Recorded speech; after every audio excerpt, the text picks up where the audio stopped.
할렐루야. 여러분 안녕하십니까? 꿀속의 보약 큐티 365일 성경 통독. 오늘은 303일째가 되는 날인데, 저는 지금 한국의 대전 저희 선교 본부의 지역장 회의차 와 있습니다. 그래서 저녁에 모든 회의 일정을 마치고 저녁에 이렇게 녹화를 해야 되는데, 또 옆에 룸메이트 이 베트남에서 수고하시는 선교사님이 같이 계시고, 그래서 또 저녁이고, 그래서 제가 말씀 마치고 같이 찬성은 또 하기가 좀 힘들겠습니다. 여러분이 제 일정에 따라서 좀 양해를 해 주시길 바랍니다. 여러분의 성경 요한복음 16장을 펼치시기 바랍니다. 오늘은 요한복음 16장, 17장, 18장 이 세 장에 걸친 말씀을 여러분이 읽으셔야 됩니다. 제가 어디까지 설명을 할 수 있을지 모르지만 시간이 허락되는 한 최선을 다해서 하나님 말씀을 나누고, 제가 다 나누지 못한 말씀들 있을 수 있지만 여러분은 18장까지 읽으시기를 바랍니다. 요한복음 16장에 가보면 예수님께서 이렇게 말씀하십니다. 7절에 내가 떠나는 것이 너희에게 유익이라. 제자들이 예수님이 떠나신다니까 얼마나 염려가 되고 걱정이 됐겠습니까? 예수님이 가버리시면 저희들은 어떻게 해요? 이런 걱정을 하고 염려를 하고 두려워할 때 예수님이 내가 실상을, 너희들이 염려하지 말아야 될 실제 이유를 내가 알려주는데, 내가 너희를 떠나가는 것이 너희에게 유익이라. 왜 그런가? 내가 떠나가지 아니하면, 예수님이 이 세상을 떠나지 아니하면 어떤 일이 돼요? 보혜사가 너희에게 오시지 아니할 것이요. 이 보혜사는 영어 성경에는 애드보키트라고 되어 있는데, 이 애드보키트라는 것은 쉽게 말하면, 오늘날로 말하면 좀 변호사, 나를 변호해 주신 분이죠. 성령께서 우리에게 오셔서 나를 변호해 주시고 또 나를 도와주시는, 가장 확실한 뜻은 애드보키트는 헬퍼, 컴포터, 돕는 자, 위로자. 그러니까 예수님이 하늘에 가시면 이제 누가 오시냐면 보혜사가 오시는데, 보혜사라는 뜻은 나를 돕는 분, 나를 도와주시는 분, 나를 위로해 주시는 분이 성령이시라는 거죠. 얼마나 귀하신 분이 오십니까? 성령은 우리를, 내 신앙생활을 도와주시고 내 믿음을 도와주시고 내 영혼을 붙잡아 주시고 내 영혼을 하나님 안에서 그 믿음으로 살 수 있도록 이끌어 주시는 분이 보혜사, 내 신앙을 도와주시는 분, 성령님이시다. 그래서 예수님이 하늘로 승천하셔야 누가 오시냐면, 이제 예수님이 성령을, 보혜사를 제자들에게 보내신다고 약속을 하신 거예요. 내가 떠나가지 아니하면 보혜사가 너희에게로 오시지 아니할 것이요, 가면 내가 그를 너희에게 보내리니. 주님이 하늘에 올라가셔서 제자들을 가만두시는 게 아니라 제자들에게 보혜사 성령을 보내주신다는 거죠. 그럼 8절에 이제 성령이 오시면 어떤 일을 하시느냐? 그가 와서 죄에 대하여, 의에 대하여, 심판에 대하여 세상을 책망하시리라. 성령이 우리에게 오시면요, 제일 먼저 일어나는 일이 죄에 대한 자각이 일어납니다. 예수님이 죄에 대하여 성령께서 와서 우리를 책망하신다는 거예요. 진짜 이제 거듭나고 성령이 임하고 은혜 받은 사람은 어때요? 자기가 얼마나 큰 죄인인가를 안다는 거죠. 너무나 큰 자기의 죄를 깨닫고 그렇게 회개하고 자기의 죄를 예수님의 그 십자가의 피 앞에 고백하면서 그 피로 씻어달라고 주님 앞에 죄를 고백하면서 회개하는 거죠. 성령이 임하시면 죄에 대한 자각이 일어난다. 여러분이 교회 다니면서 지금까지 목사님 저는 내가 뭐 그렇게 죄인인지 잘 모르겠어요. 이런 혹시 아직 죄에 대한 자각이 없으신 분들은 성령이 임하지 않은 거예요. 성령이 임하면 죄에 대한 자각이 일어나고, 그 다음에 의에 대하여, 이 의라고 하는 것은 이제 예수님께서 우리에게 결국 나중에는 이제 의의 옷을 입혀주시고 우리의 의가 되시는 분은 예수님인데, 의에 대하여라는 것은 뭔가 하나님의 말씀, 예수님처럼 살고 싶은 것, 거룩하게 살고 싶은 것, 이런 게 성령이 임하면 이런 욕구가 일어나는 거예요. 성령 받기 전에는 의롭게 사는 것, 말씀대로 사는 것에 대한 별로 그런 강한 욕구가 없어요. 그런데 성령이 임하면 죄에 대하여서는 회개하고, 하나님의 말씀, 의에 대하여는 이제 말씀대로 의롭게 경건하게 거룩하게 살려고 하는 그런 거룩한 그 욕구가 막 생기는 거예요. 그게 성령의 역사입니다. 성령이 오셨네, 성령이 오셨네, 내 주에 보내시 성령이 오셨네. 주님이 보내신 성령이 내게 역사하시면 죄에 대한 회개, 그리고 거룩하게 살고 싶은 의에 대한 욕망, 이런 게 일어나고, 그 다음에 성령께서는 심판에 대하여 세상을 책망하신다. 그러니까 이제 성령이 임하기 전까지는, 예수님을 믿기 전까지는 뭐 심판이 있어, 뭐 지옥 뭐 그런 게 다 있어 하고 전혀 하나님의 심판에 대해서 두려움도 없고 그냥 그렇게 살아요. 그게 불신자들의 지금 삶 아닙니까? 근데 성령이 임하면 어떻게 하면 내가 이 심판을 피할까? 예수님이 나의 피난처구나. 예수님이 길이요 진리요 생명이구나.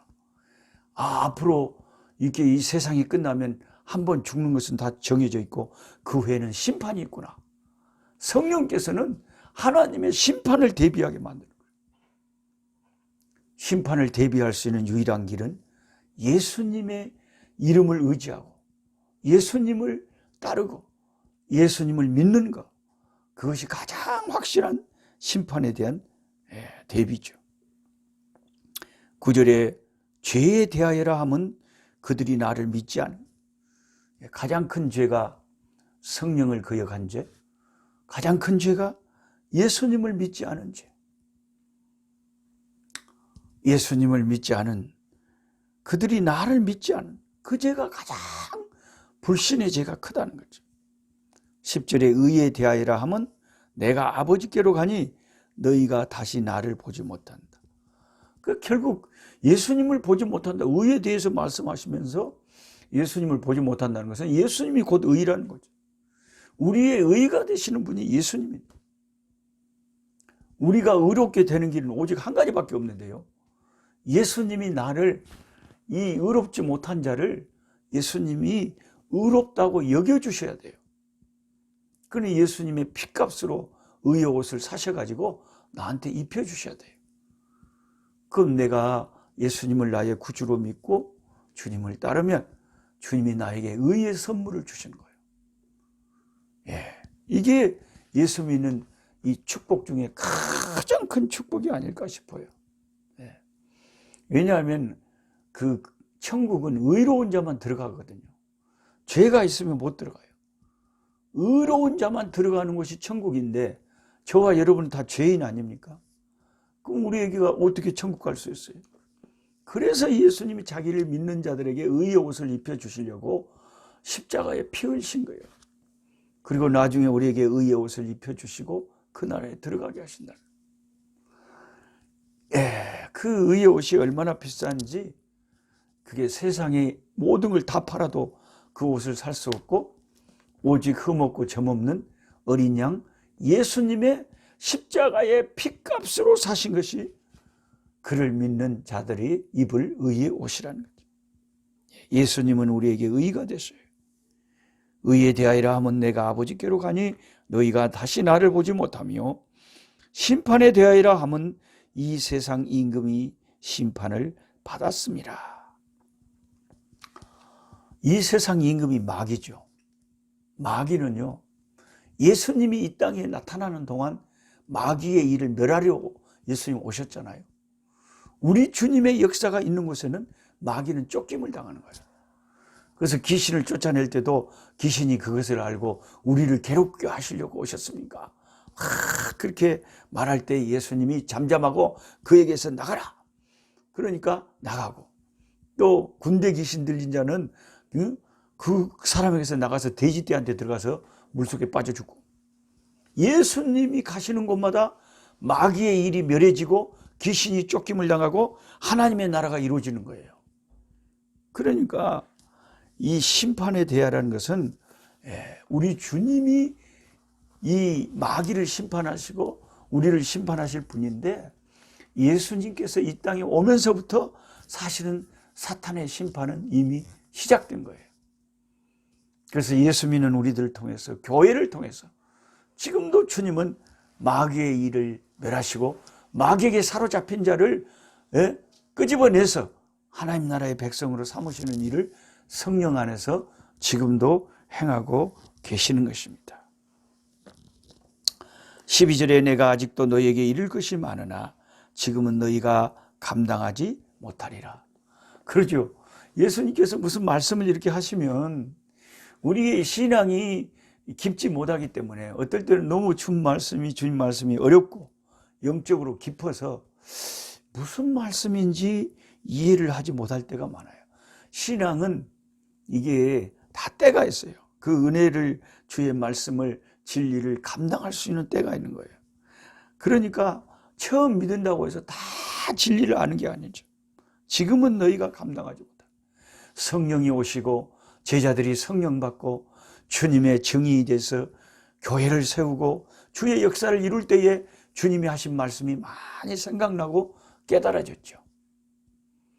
그러니까 그때는 감당하지 못했지만 성령이 오시고 오순절 성령이 임하고, 그래 이제 주님의 말씀이 많이 생각나고 깨달아졌죠. 13절에 그러나 진리의 성령이 오시면 그가 너희를 모든 진리 가운데로 인도하시리니 그가 스스로 말하지 않고 오직 들은 것을 말하며 장래 일을 너희에게 알리시리라. 이게 이 삼위 하나님께서는요, 이게 신학적으로는 삼위 하나님의 그 샤이네스, 수줍음이라고 하는데요, 이상하게 성령은 항상 자기를 증거하는 것이 아니라 성령은 예수의 영이라 예수님을 증거합니다. 예수님은 항상 자신의 뜻대로 살지 않고 아버지 하나님의 뜻을 이루려고 합니다. 아버지 하나님은 항상 내 아들, 내 사랑하는 자, 그 예수님의 말을 우리에게 들으라고 예수님을 우리에게 드러내십니다. 삼위일체 하나님은 서로 위하시는 거예요. 서로 위하시는 거예요. 그 삼위일체 하나님 참 놀라우신 하나님. 14절에 그가, 성령께서 내 영광을 나타내리니 그러잖아요. 성령이 역사가 일어나면 예수님의 영광을 나타내는 거예요. 그래서 우리가 어떤 막 그 신사도 운동을 왜 우리가 조심하려고 그러냐면, 성령 받았다고 날뛰는 사람 가운데 그 자신이 너무 드러나요. 예를 들어서 그 베레아 그 귀신 쫓아내는 성락교회 김기동 목사라는 사람이 있잖아요. 그 사람 성령을 진짜 받아서 귀신을 쫓아낸다면 예수님의 영광을 드러내야 되는데, 자기가 유명해지고 자기가 1년에 막 수억을 받고 뭐 재산이 수백억이 되고, 그리고 막 교인들을 성폭행을 하고, 그래서 그냥 세상 방송에도 막 나오고, 주 예수님의 영광을 나타내는 게 진짜 성령의 역사 아닙니까? 자기 영광을 나타내고 자기가 영화를 누리고, 그게 어떻게 성령의 역사입니까? 그래서 여러분 진짜 성령의 역사는요, 주 예수님의 영광만을 드러내는 거. 여기 요한복음 16장 14절 말씀처럼 성령이 내 영광을 나타내리니 내 것을 가지고 너희에게 알리겠습니다 그러잖아요. 성령은 다 예수님을 증거하고 예수님의 말씀을 생각나게 하고 예수님의 영광, 예수님의 역사를 드러내는 게 성령의 일입니다. 성령 충만은 곧 예수 충만이죠. 15절에 무릇 아버지께 있는 것은 다 내 것이라. 그러므로 내가 말하기를 그가 내 것을 가지고 너희에게 알리리라 하였노라. 성령께서 하나님 아버지에 관한 것을 말씀하셔도 사실 예수님은 지금 삼위일체 하나님으로서 아버지의 것이 다 주님의 것이다 이거예요. 그러니까 아버지 것을 증거해도 결국 예수님을 증거하는 것이다, 그 말씀을 하신 거예요. 16절에 조금 있으면 너희가 나를 보지 못하겠고 또 조금 있으면 나를 보리라. 이게 이제 제자들이 헷갈리는 말이죠. 조금 있으면 너희들이 나를 못 볼 거야. 그런데 걱정하지 마. 또 조금 있으면 나를 다시 볼 거야. 이게 무슨 말입니까? 17절에 제자 중에서 서로 말하되 우리에게 말씀하신 바 조금 있으면 나를 보지 못하겠고 또 조금 있으면 나를 보리라 하시며 또 내가 아버지께로 감이라 하신 것이 무슨 말씀이냐? 또 말하되 조금 있으면 하신 말씀이 무슨 말씀이냐? 무엇을 말씀하신지 알지 못하노라. 제자들 사이에 혼돈이 일어난 거예요. 무슨 말씀을 하시나? 왜 조금 있으면 못 보고 조금 있으면 다시 보지? 근데 저와 여러분은 이제 주님의 그 말씀을 이해하잖아요. 조금 후에 예수님께서 세상을 떠나서 승천하셨잖아요. 천사의 이끌림을 받고 하늘에 올라가셨어. 그래서 제자들이 예수님을 못 봤잖아요. 그런데 얼마 있지 않아서 오순절에 마가다락방에 제자들이 모여서 전심으로 기도에 힘쓸 때에 하늘에서 예수님이 약속하셨던, 내가 보내리라 약속하셨던 그 성령이, 그 보혜사가 그 기도하는 제자들에게 불로 임하신 거예요. 그 성령이 곧 주님의 영이기 때문에 그 성령이 임했다는 것은 다시 우리 주님을 보는 거나 똑같은 거죠. 성령이 오셔서 예수님을 증거하시고, 이 제자들은 이제 오순절에 성령 받고 나서부터 완전히 달라져 버렸어요. 예수님과 같은 역사가 일어나는 거예요. 한 번 설교를 하는데 베드로가 3,000명이 하루에 회개하고 예수께로 예수를 믿는 역사가 일어난 겁니다. 그러니까 주님께서 너희가 나보다 더 큰 일도 하리니 이는 내가 아버지께로 감이니라, 그렇게 말씀하신 게 이루어진 거예요. 주님이 하늘에 올라가셔서 성령을 보내주셔가지고 성령이 제자들에게 임하니까 한 번 베드로가 설교하는데 3,000명이 하나님 나라에 회개하고 주의 백성 되는 역사, 어마어마한 역사들이 일어난 거예요. 놀랍죠.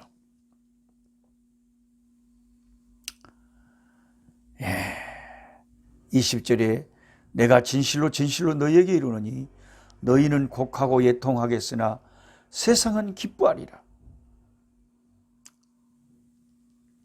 왜 제자들은 곡하고 애통하는데 세상은 기뻐하죠? 그것은 이제 예수님이 십자가에 죽으시는 이야기를 하시는 거죠. 그 순간만큼은 제자들은 너무너무 애곡하고 슬퍼했지만 이 예수님을 못 박는 원수들은 막 히히닥거리고 좋아했잖아요. 마귀는 기뻐했잖아요. 여기서 세상은 사탄의 세력을 말하는 거예요. 너희는 근심하겠으나 너희 근심이 조금 있으면 오히려 기쁨이 되리라.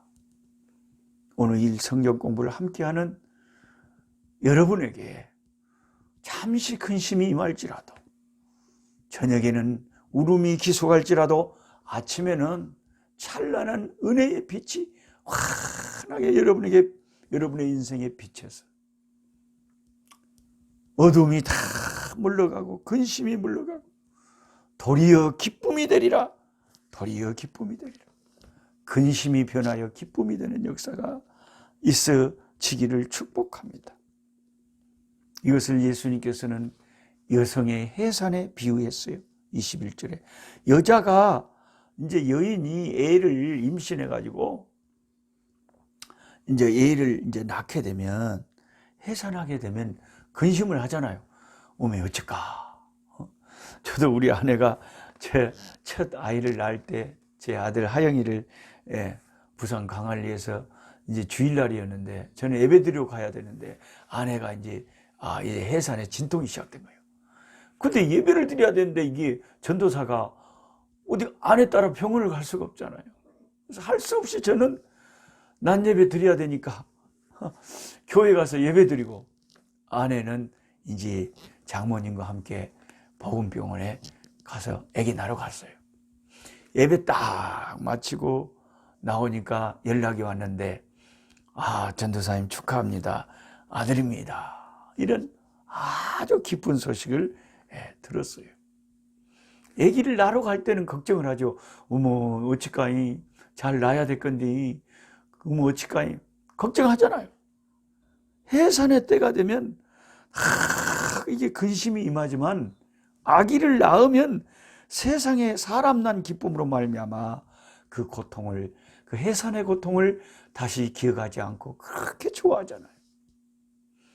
저도 지금 생각납니다. 한 34년 전에 우리 아들이 처음 세상에 태어났을 때, 제가 한 아이의 아버지가 되었을 때, 그 기쁨이란 것을 어떻게 표현할 수가 있을까요? 너무나 감사했죠. 생명의 기쁨이란 것은 그렇게 귀한 거예요. 거기에다가 요즘은 이제 우리 손자 엘림이가 4살인데 딱 저 같은 이 애할아버지를 좀 닮았는데, 저는 눈이 단추구멍처럼 쬐까는데 우리 손자 엘림이는 눈이 동글동글하고 저보다 완전히 업그레이드 돼갖고 허벌나게 이쁩니다. 그러니까 손자를 봐도 그 생명이 너무 신기하고 너무 이쁜 거예요.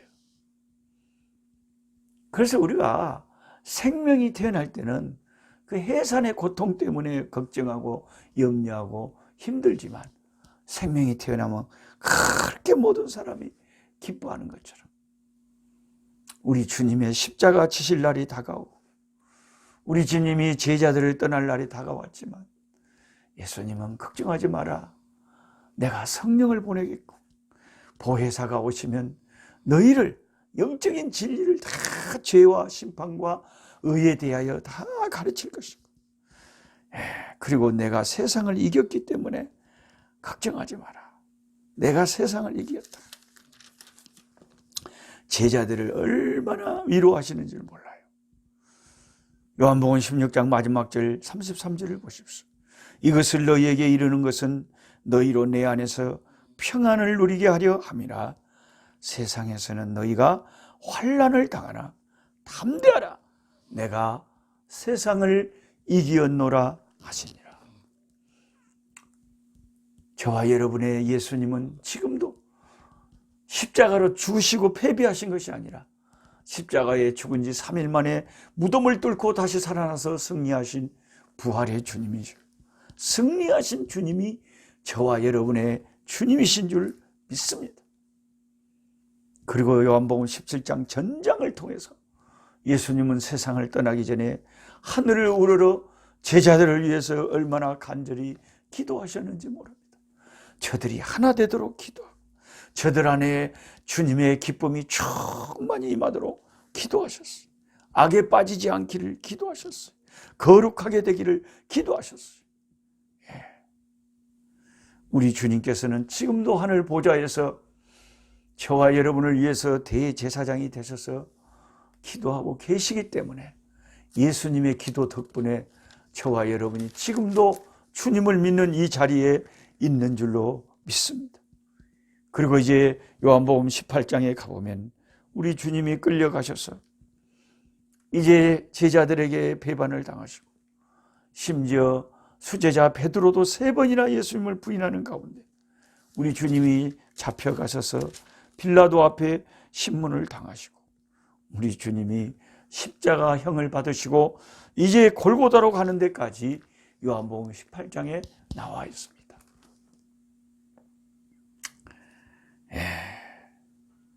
저와 여러분의 구원의 근거는 오직 예수님의 고난과 예수님의 십자가에 저와 여러분의 구원이 있습니다. 나 같은 죄인을 위하여 십자가 지신 주님 얼마나 감사합니다. 얼마나 아프셨나. 못 박힌 그 손과 발, 죄 없이 십자가에 매달리신 예수님, 얼굴과 손과 발에 흘리신 그 귀한 피, 칼보리 언덕 위에 피로 붉게 적셨네. 저는 선교지에서 늘 주님의 이 십자가에 죽으신 고난의 찬송을 부르면서 주님의 고난을 참 많이 생각합니다. 얼마나 아프셨을까. 피투성이가 되셔서 골고다 언덕을 피로 물들이신 그 주님의 그 피가 내 평생에 짓는 이 더러운 태산보다 더 많은 내 죄를 씻는구나. 주님의 피밖에는 내 죄를 씻을 것이 없구나. 오늘 또 주님의 사랑에 빚진 자로서 저와 여러분 또 하루를 살아갈 때에 주님의 사랑에 보답하며 사는 저와 여러분이 되시기를 축복합니다. 내일 또 요한복음 19장 이하의 말씀을 가지고 찾아뵙겠습니다. 약한 자 힘주시고 강한 자 바르게 주한 자 정택함이 주님의 뜻이라. 해 아래 압박 있는 곳 주 거기 계셔서 그 팔로 막아 주시어 종이가 서